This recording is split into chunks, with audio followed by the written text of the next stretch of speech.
Hi అందరికీ. ఎన్ని కేజీల బియ్యపు పిండితో అయినా చక్కగా మనం చెక్కల్ని ఒక్కళ్ళే ప్రిపేర్ చేసుకోవచ్చండి. భలే క్రిస్పీగా, క్రంచీగా వస్తాయి. వీడియో అనేది ఇక్కడ స్కిప్ చేయకుండా పూర్తిగా చూసి సింపుల్‌గా ట్రై చేయండి. ముందుగా ఒక మిక్సింగ్ బౌల్‌లో ఒక పావు కప్ దాకా పెసరపప్పుని శుభ్రంగా కడిగేసుకొని, దాని నిండా నీళ్లు పోసుకొని ఒక అరగంట పాటు నానబెట్టేసుకోండి. అలాగే ఒక మిక్సీ జార్‌లో 5, 6 పచ్చిమిరపకాయలు, 2-3 అంగుళాల అల్లాన్ని ముక్కలుగా కట్ చేసి దాంట్లోకి వేసుకోండి. దీంట్లోనే ఒక టేబుల్ స్పూన్ దాకా కల్లుప్పు కానీ లేదంటే సాల్ట్ కానీ వేసుకోండి. దీన్నంతా కూడా బాగా కోర్స్గా బ్లెండ్ చేసుకోవాలండి. కన్సిస్టెన్సీ మనకి ఈ విధంగా ఉండేటట్టు చూసుకోండి. ఇప్పుడు దీన్ని పక్కన పెట్టేసేసుకొని వేరొక మిక్సింగ్ బౌల్లో ఒక జల్లెడ పెట్టేసేసుకొని కేజీ దాకా బియ్యం పిండిని దీంట్లోకి వేసుకొని పూర్తిగా జల్లించేసుకోండి. కొద్ది కొద్దిగా వేసుకుంటూ ఇలా జల్లించుకున్నాక చుట్టూ అంచు పిండి లోపలికి అనుకొని తర్వాత దీంట్లో నానబెట్టుకున్న పెసరపప్పుని వాటర్తో సహా దీంట్లోకి వేసుకోండి. అలాగే మనం ఇందాక మిక్సీ పట్టి పెట్టుకున్నాం కదా పచ్చిమిరపకాయ అల్లం పేస్ట్ దీంట్లోకి వేసుకోండి. మొత్తం వేసుకోండి. లేదా మీకు కారం ఎక్కువ అవుతుంది అనిపిస్తే కొద్దిగా పక్కకు తీసేసుకొని కొద్దిగా కలుపుకొని అవసరమైతే అడ్జస్ట్ చేసేసుకోండి. దీంట్లోనే ఒక టేబుల్ స్పూన్ దాకా జీలకర్ర, గుప్పెడంతా కరివేపాకుని సన్నగా తరిగి పెట్టుకొని వేసుకొని ఇప్పుడు దీనంతా మిక్స్ చేసేసుకోండి. తర్వాత గోరువెచ్చని నీళ్లు కొద్ది కొద్దిగా వేసుకుంటూ ఎంత వీలైతే అంత గట్టిగా కలుపుకోండి. అచ్చంగా మనం గోధుమ పిండి కలుపుకుంటాం కదా చపాతీకి, దానికన్నా కూడా ఇంకొంచెం గట్టిగా కలుపుకోవాలండి. కన్సిస్టెన్సీ మనకి ఈ విధంగా ఉండేటట్టు చూసుకోండి.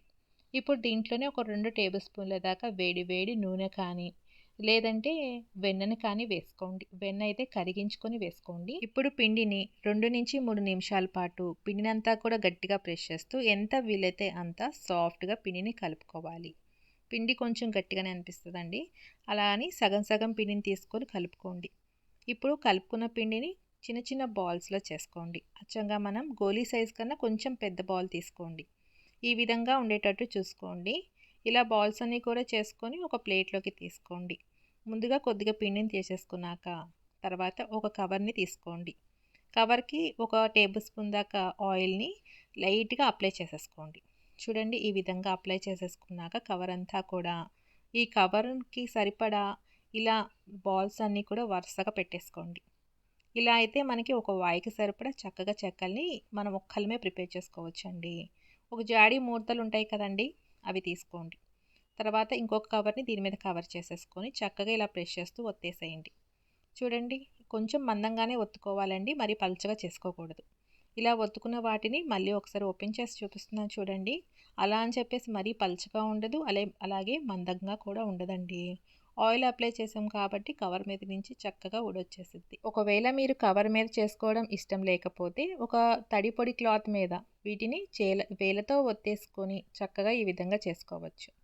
తర్వాత వీటిని వేడి వేడి నూనెలో జాగ్రత్తగా డ్రాప్ చేసుకోండి.